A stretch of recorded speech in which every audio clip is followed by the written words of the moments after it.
غمگین کے کان میں اذان دینا۔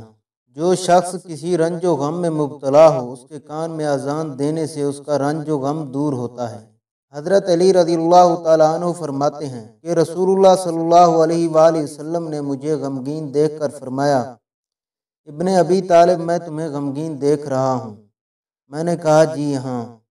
آپ صلی اللہ علیہ وآلہ وسلم نے فرمایا کہ تم اپنے گھر والوں میں سے کسی سے کہو کہ وہ تمہارے کان میں اذان دیں، کیونکہ یہ غم کا علاج ہے۔ حضرت علی رضی اللہ تعالیٰ عنہ فرماتے ہیں، اسی طرح بد اخلاق کے کان میں اذان دینا، جس کی عادت خراب ہو جائے، خواہ انسان ہو یا جانور، اس کے کان میں اذان دی جائے۔